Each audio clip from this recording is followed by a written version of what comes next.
ذرا سا بھی آپ دھوپ میں چلیں، تھوڑا سا بھی کوئی کام کریں تو سخت پیاس لگنا شروع ہو جاتی.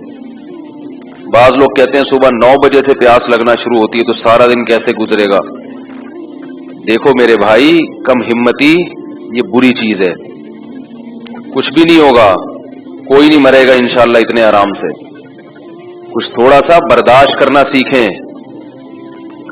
یہ کوئی مردانگی نہیں ہے کہ آپ کو پیاس لگنا شروع ہوئی تو اب پریشان ہو رہے ہیں کہ میں کس طرح توڑ دوں، کوئی بہانہ کر لوں، کوئی کیا کر لوں.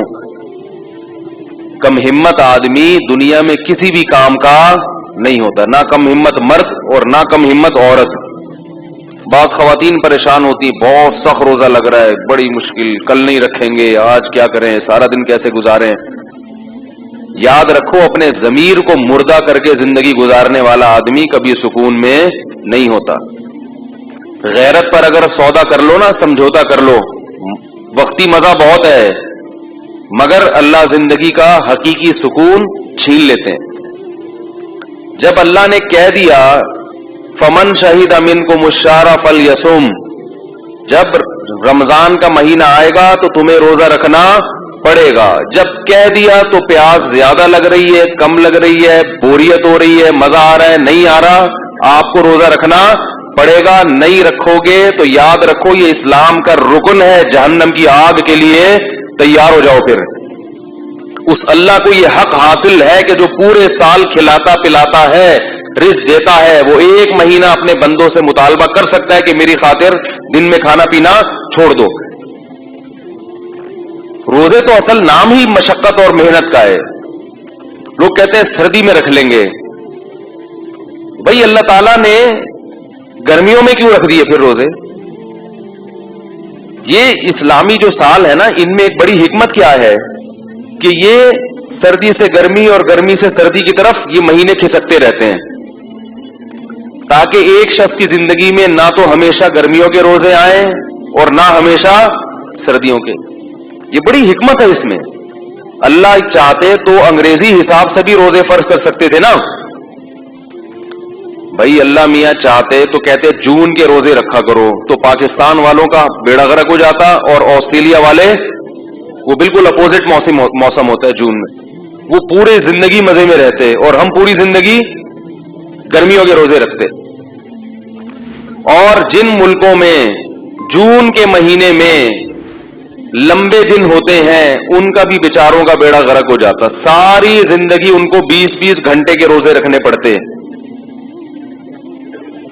آپ ڈائری لے کے بیٹھا کریں کلپ بنانے پر. جب بھی کوئی ایک ٹاپک ہوتا ہے نا، وہ ٹاپک بعض بڑے اہم ہوتے ہیں، وہ ذہن سے نکل جاتا ہے کیا بولا تھا کیا نہیں تھا. تو یہ بعض موضوعات بڑے اہم ہوتے ہیں، اس پہ وہ بنتا ہی نہیں. اور لوگوں نے میرے بیانات سے الٹے سیدھے اوٹ پٹانگ چیزوں پہ کلپ بنا کے ڈالے ہوئے ہوتے ہیں. تو یہ حکمت کیا ہے؟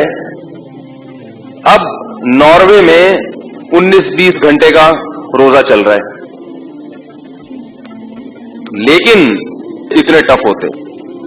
لیکن جہاں ان کے روزے 20-20 گھنٹے کے ہوتے ہیں، وہیں 18 سال کے بعد 4-4 5-5 گھنٹے کے روزے ہوتے ہیں پھر وہ.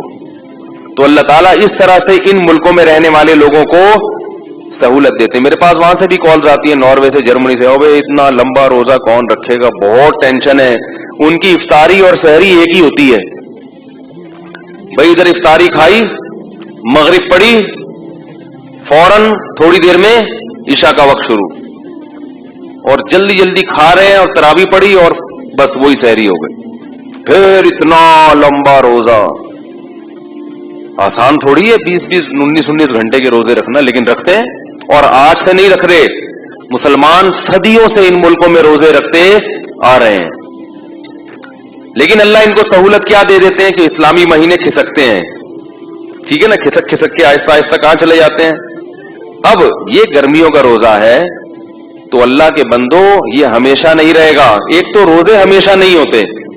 اللہ نے جہاں یہ کہہ دیا نا کہ تم پر روزے فرض ہیں، وہاں تسلی دے دی ایام معدودات، ساری زندگی کی ٹینشن نہیں ہے، چند گنے چنے دن ہیں، 29 یا 30، بس اس کے بعد پھر عید کے دن چھٹی، 11 مہینے پھر کھاؤ تسلی سے. تو اللہ خود تسلی دے رہا ہے کہ یہ مصیبت تمہارے اوپر ہمیشہ کے لیے نہیں ڈال دی میں نے. جس کو تم عذاب سمجھ رہے ہو. میں مانتا ہوں کہ گرمیوں کے روزے بڑے ٹف ہوتے ہیں, میں تو خود بھگت رہا ہوں. میرا جو شیڈول ہے رمضان میں بہت سخت ہے. تو مجھے آج صبح 9 بجے سے, صبح فجر کے بعد میں بیٹھا ہوا تھا, پیاس لگنا شروع. میں نے کہا لے بھائی ابھی سے شروع, سارا دن کیسے گزرے گا؟ بس گزر گیا, بچ گئے, زندہ ہیں آپ.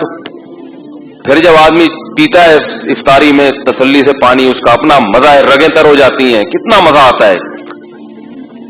تو کسی بھی طریقے سے میرے بھائی بھوکا پیاسا رہ کے اپنا ٹائم گزار لو. کھانے پینے کی اجازت نہیں ہے, صرف 2 لوگوں کو, مسافر کو اور بیمار کو. اس کے علاوہ نہ پریگنینسی میں اللہ نے عورت کو اجازت دی روزہ چھوڑنے کی, اگر بیمار ہو رہی ہے روزہ رکھنے سے پھر ایک الگ بات ہے. نہ فیڈ کرانے والی کو اللہ نے روزہ چھوڑنے کی اجازت دی. فیڈ کرانے سے بیمار ہو رہی ہے, یہ بچہ بیمار ہو جائے گا, دودھ ہی نہیں آ رہا, وہ ایک الگ بات ہے, پھر چھوڑ. باقی کسی کو بھی گرمی کی شدت ہو, ٹینشن ہو, پریشانی ہو, نہ روزہ آپ, کیونکہ اسلام کا رکن ہے, اس کے بغیر اسلام کی عمارت قائم نہیں ہو سکتی. دیکھو اسلام کے کتنے ارکان ہیں. مجھے ایک صاحب کی بات بڑی پیاری لگی, ایک وہ بڑے لبرل سے تھے, کہتے ہیں یار میں دین پہ اتنا نہیں چلتا, لیکن میں سوچتا ہوں اسلام کے 5 ارکان کو تو پورا کر کے جاؤں میں دنیا سے. اسلام کے 5 ارکان تو پورے کروں, عمارت تو قائم ہو, قیامت کے دن پتہ تو چلے گی یہ مسلمانوں کا بچہ تھا. یہ ارکان کا کیا مطلب ہوتا ہے؟ اس کے بغیر آپ مسلمانوں کی فہرست میں شامل ہو ہی نہیں سکتے. بھائی رکن کے بغیر کمیٹی کا تصور ہے؟ ارکان غائب ہیں کسی کمیٹی کے, تو کمیٹی تو ہے ہی نہیں. نماز کے ارکان ہوتے ہیں قیام, رکوع, سجود, ان میں سے ایک بھی رکن فوت ہو جائے تو نماز نہیں رہتی. تو اسلام کے 5 بیسک احکام ہیں, جو یہ وہ ارکان ہیں کہ جو مسلم کو غیر مسلم سے ممتاز کرتے ہیں. بھائی مسلم میں اور غیر مسلم میں کیا فرق ہے بتاؤ؟ مسلمانوں کی, غیر مسلم کی 2 آنکھیں ہوتی ہیں, تو مسلمانوں کی کتنی ہوتی ہیں؟ 4 آنکھیں ہوتی ہیں کیا؟ بولو نا بھائی. تو اس سے پتہ چلے گا کہ یہ مسلم ہے. وہ بھی 2. کتنی ناک ہوتی ہے ہندوؤں کی؟ 1. تو مسلمانوں کی کتنی ناک ہے؟ ہندو کے کتنے کان ہوتے ہیں؟ ہمارے بھی کتنے ہیں؟ ان چیزوں تھوڑی پتہ چلتا ہے کہ مسلمان ہندو کا. بنیادی چیز کیا ہے کہ مسلمان جب فجر کی اذان آتی ہے حی علی الصلاۃ تو بستر چھوڑ دیتا ہے, اور ہندو اور عیسائی پڑا ہوا سوتا رہتا ہے. وہ وضو کر کے سجدہ کرتا ہے اللہ کے سامنے, عصر میں بھی, مغرب میں بھی, عشاء میں بھی. اس سے پتہ چلتا ہے کہ یہ کیا ہے؟ مسلم ہے.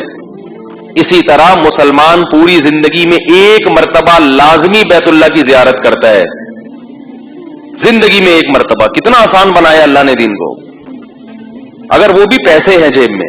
اور تیسری بات کیا ہے, بلکہ دوسری, نماز کے بعد دوسری بات ہے زکات. یہ بھی اسلام کا کیا ہے؟ تو وہ صاحب کہنے لگے یار میری نمازیں رہ گئی تھیں, تو میں چاہ رہا ہوں مرنے سے پہلے ساری نمازیں قضا مکمل کر لوں, تاکہ اسلام کا ایک بہت بڑا رکن کیا ہو جائے؟ پورا. دوسرا رکن ہے زکات. تو وہ بہت آسان ہے, سال میں 1 مرتبہ 2.5%, 1 لاکھ پہ 2,500 روپے, وہ سال میں 1 دفعہ دینا ہوتا ہے. وہ بھی آسان ہے, کوئی مشکل نہیں ہے. تیسرا ہے حج. حج بھی زندگی میں, اور وہ بھی ہر ایک پر نہیں ہے, جس کے پاس کھلا پیسہ ہو جا سکتا ہے. زکات بھی ہر ایک پر نہیں ہے, تو صرف نماز ہر ایک پر ہے اور روزہ ہر ایک. تو ایک نماز ہے اس کو کر لو بھائی, اور ایک کیا ہے, اور روزہ نماز سے آسان ہے, اس کو تو فوکس کرو پہلے, کیونکہ نماز کے بارے میں اللہ نے خود فرمایا وَإِنَّهَا لَكَبِيرَةٌ, بڑی مشکل چیز ہے. کیوں؟ ساری زندگی پڑھنی پڑتی ہے, سوائے ان لوگوں پہ جن پر اللہ کا خوف ہے. اللہ قرآن میں کہہ رہے ہیں ان پر مشکل نہیں ہے, لیکن عام آدمی پر کیا ہے نماز مشکل ہے, کیونکہ کنٹینیو پوری زندگی. روزے اتنے مشکل نہیں ہیں جتنے نظر آتے ہیں, اس لیے کہ اللہ نے فرمایا ایام معدودات, پوری زندگی تھوڑی کہہ رہے ہیں کہ رکھتے رہو بھائی, 29 دن رکھ لو, اور اس میں بھی تمہاری زندگی میں 2 دفعہ گرمیوں میں آئیں گے, وہ ٹینشن والے ہوں گے, اور زندگی میں 2 دفعہ سردیوں میں آئیں گے, وہ تو بہت حلوے کی طرح آسان ہوں گے. دسمبر کے روزے بھی ہم نے رکھے ہیں, پتہ ہی نہیں چلتا تھا. اتنی لمبی راتیں ہوتی تھی کہ آپ نے جناب صبح 6:45 بجے تو 6:15 بجے تک تو سحری چل رہی ہے, 6 بجے سے لے کے شام 6 بجے پھر افطار ہو گیا. 12 گھنٹے کا روزہ, وہ بھی ٹھنڈا ٹھاٹ, اور پھر شام 6 بجے سے لے کے صبح 6 بجے تک 12 گھنٹے ہیں آپ کے پاس کھانے کے. ہمیں یاد ہے ہم تراویح سے 8:45-9 بجے فارغ ہو جاتے تھے, اس کے بعد پھر کھاتے رہو, اور سردی میں کھانے کا بھی مزہ آتا ہے, وہ تو پتہ ہی نہیں چلتا تھا. تو زندگی میں 2 مرتبہ کیا ہوتا ہے رمضان آپ کی زندگی میں گرمیوں میں,